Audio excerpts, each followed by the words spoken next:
Hi, welcome along to AFTV. We've got a very special guest with us today. Grime recording artist Yizzy is in the building here at YouTube Space. Yizzy, not only is he a top grime artist, he is also, as you can see, an Arsenal fan. He's a gooner. I was born into it, yeah. He's born into it. I was born into it. So I got two older brothers, been Arsenal fans. One of them's like 28, one's like 33. So they've been for time. I was basically born in an Arsenal tower. I got told, you're an Arsenal fan. Before I even knew football was or anything. Since then, I like those brothers, man. Yeah, they're good. Yeah, that's proper. You know what I mean? That's how you do it. That's the same thing I've done with my kids, man. I said, yo, you can support other to play. Yeah. You know, my son come on one day and he's going, Dad, he goes, everyone at school's going on about Hazard. Yeah, I said, yeah, and? I don't follow I said, and? He goes, well, what if I was Chelsea? I said, then you leave the house. Yeah. Simple. Out you go. So I like your brothers, man. Of course, it's got to be, yeah. No, I don't even know what they'd do if I said, yeah, I want to support Man United or something, or this or that. They'd probably disown me. Like, it's strong, especially if I said, oh yeah, I want to be a Tottenham supporter. It just could not run in that household. I wouldn't be in that household. You've got a strong family, man. Yeah.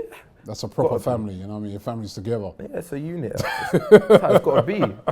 Football, life, anything, you get me? So before we get into the football, yes. Obviously, music career, tell us about it. And the fact that you've got new music out on the road right now. Yeah, so new music out, Keep Chasing, which is sport-based, but it's around athletics and running. It's a motivational tune, basically just talking about some of my life issues, some stuff that I know a lot of people can relate to, and generally it's a quite uplifting song. I've done music, so I'm 18, I've done music for 2.5 years now. I started in school, halfway through my GCSEs, I was there with headphones, little notepad, writing my lyrics, back in the class, my teacher telling me, what's that? Quickly tucking it back into my bag, like everything. So I've literally put my whole life into this. I was like, I never really found my calling or what I wanted to do. Like, I tried kicking ball, I was all right. I wasn't great. I tried doing athletics, I was good. Again, I wasn't really great. I picked up a notepad and a pen and I had other people saying I was great. So it was like, that was a confidence boost, and I think I really found something. So I was like, you know what? I don't want to do no 9 to 5. That's not me. I'm not here to sit in the office. I'm here to do something creative. I was like, you know what? Let me try to do something with music. And luckily, I've met some amazing people. It's taken me other countries, like all up and down the UK. This is really a blessing to do what I do. So I love it, man. And the new single you've got coming out now? Yeah, so that's Keep Chasing. Video, song out everywhere, Spotify, Deezer, Apple Music, iTunes, everywhere. It's produced by Z. He's produced for and Crunchy. He's produced for a lot of people, from Stormzy to Eyes to Devlin, all up and down the spectrum. So for me, it was a step up as well in terms of production. I got to work with someone that's worked with a lot of my heroes. I just love being in studio, man. It's a good time for the British music scene, isn't it? Oh yeah. The grime artists, like you said, like Stormzy and all these sort of guys. You know, they're worldwide now. It's just not just a UK Local thing. It's yeah. worldwide. I mean, back in the day, I used to do a bit of music, but it was always it's very hard to break out worldwide. Yeah. But now with like how social media is, you can't you? Social media is a great tool where it might have taken you years and years before because it was word of mouth, or here's a CD, or here's a handing out a flyer, can you come see me here? Now it's just, here's my Instagram, here's my follow, go check that, iTunes, literally put a link on your phone. Music is so much more accessible as a whole, which is great, because it means that if you're good, people are gonna see you're good. Like, it's mad. It's not like you could be the best from ends, the best in your borough, and no one would hear other than your borough. Now it's like all it takes is a little clip to go viral, or a little buzz, or your friends supporting you, and it blows up, and then you've got a career path, you've got a life in what, a week, in a couple of days, in a couple of years. That is mad. But you're making it sound very simple, but it ain't, because a bit like football, there's lots and lots of competition. So to get your name out there, to make it, even just to make it that you're recording, is tough, and you've done it.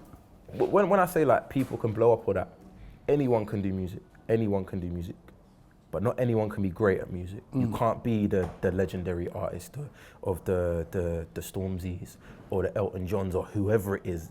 To be great at music, you got to make that your life. It's got to be like breathing for you, whether it's you're kicking a ball, whether it's you're bouncing a basketball, tennis, anything. These are people that dedicate their lives to this craft, and that's why they're so good in their own fields. So you got to be the same in music. Like, yeah, you can do it half-heartedly and get a little buzz and just be like, yeah, this is me for now. Man ain't here to do that. Man's here to make history. Like, if you step into whatever you do in life and you're not trying to leave something for when you're no longer here, then why are you really doing it? Everyone wants to be remembered. Everyone wants to make history and be known for the passion that it is they love and do. That's exactly how I feel with my music. Love your passion, man. Love your passion. Thank you, brother. Arsenal now. Yes. What have you made of them so far this season? It's an improvement off of last season. Jesus Christ, it was an improvement off of last season. I'm happy. The unbeaten run's great. A lot of the teams we have played, though, is not been the most. So last season, the teams you expected us to beat, we were losing or we was drawing. The teams you expect us to beat this season, we're winning or drawing. So it's an improvement. But like when we played Liverpool, okay, it was all right, but that was like one of the few big teams that we were going to play out of the season. So it's like, we got a lot of them coming up in December. We got Tottenham twice. We got Liverpool. We got Man United. Yeah, I think those will be the real tests. Like, yeah, we can play Wolves or we can play this team or that. But it's like that. Oh, even when growing up, it was like, cool. You play all the other teams in between, and then when you get the Man United and the Tottenhams, that will tell you how the season's going to go. Like, if you can beat Man United away, or if you can beat Chelsea away, then yeah, your season's looking good because there's 4 or 5 of the major teams that usually compete for the title. As soon as you can beat them, the season's going all right. But you can beat some kind of lower table teams. It doesn't really, it matters, but you can't gauge how the whole season's going to go because you need to be beating the teams that's challenging for the title. How else are you going to win? I've been happy with the performance so far. I would have tried to bring in more players. I've always thought that Arsenal's problem from day one is that we needed a solid defensive midfielder and we needed to rearrange our centre-backs for a time. Like Koscielny for me is getting on a bit now. I would have brought in someone who's also in a senior, like he's 32, 33. I would have brought in someone that's around the 29, 30 mark that can be that kind of senior member of the group. And I would have brought in someone young as well, like Barcelona's centre-back, Umtiti. Yeah. He's bad. Yeah. He's sick and he's young as well. So before he even hits his prime in 10 years, he's going on bad, like full stop. So then you've got someone who's young, you've got someone who's like, that is a solid back four for me.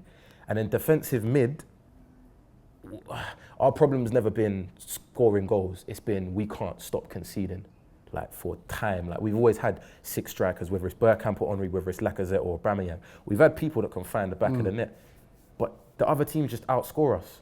Or they'll put 2 in the net and then park the bus or something. We're not going to outscore a lot of teams because we can't defend. So it was always, we needed that ball-winning midfielder. We needed that rough youth that was just going to dash man off the ball and his job is just to be up and down winning that ball. That's all we've needed from day one, in my personal opinion. And we've got Torreira. Yeah.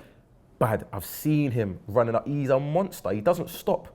He's such a small guy as well. But yeah, I've seen the stats of him on the pitch compared to when he's off the pitch. It's a dramatic difference. And half of what he does is winning the ball back, passing it out. He doesn't have to be the most creative player. Win the ball back, pass it out. Simple. Like, great football players are people that can do something simple all the time. That's how you get world class. It's not by doing the great thing once. No, you're right. By doing the simple thing perfectly. And that's why Ozil's one of the best people to assist in the entire world. Listen. Has anybody ever said to you, you got a little looks like Aubameyang? Yeah, my brother takes the mick out of me. I got told I look like Lewis Hamilton. Aubameyang's a grime artist now, you know what I mean? You do. No, serious. No, stop there a minute. No, just, you're going to freeze it? Look, yeah, freeze that. Now, come on, man. He's got a looks like Aubameyang. I got told Lewis Hamilton. I got told Aubameyang because I got like a long head shape. Yeah, you got a little looks like Lewis Hamilton. But I think more Aubameyang. You could be like Aubameyang's double. I could, nephew. Or he could be your double. Nephew, cousin, distant relation. I could hear that, yeah. No. But listen, I mean, where do you think we'll finish the season? Honestly, 3rd, if we're lucky, maybe push 2nd. Yeah? Yeah. So you're quite optimistic then? Yeah, from how it's gone so far, you can't really not be optimistic. Like, was it 14, 13 games unbeaten? Like 16. There you go. 16. You can't not. That counts for something. Full stop. Regardless of who it's against, that counts for something. For real. But how we play in the next major matches against Tottenham or United, that's what will kind of settle it for me. Whether if we get, and God forbid, I don't think we will. Definitely not. We're going to smash them. But if we get battered by like Man United or Tottenham or someone, that's just showing like remnants of last season for me.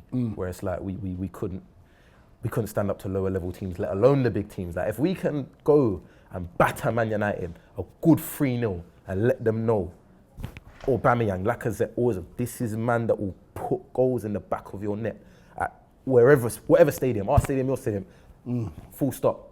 Then yeah, third, second. Third, I was gonna say first. I'm gonna go with the first, second. I never want to jinx anything by saying we can win the league because same trend every year. We do really well up to Christmas. January comes and it's like some plague, and then it just goes down and down.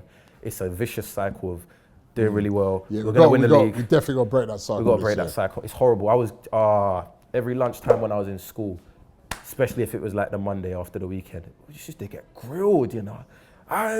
What you think Sanchez is better than Hazard? Biggest debate in my whole school year. Sanchez, Hazard, it was mad. And now, I wish I was in school, I'd be roasting certain people. Like 16 games unbeaten, are you mad?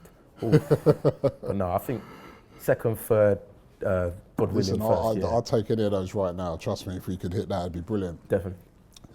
Before we go, once again, tell us about your music, where they can get it, what's out now, so that people, and we'll put links in the description as well. Thank you. So people can get onto Yizzy's stuff. Yeah, so I'm a grime artist.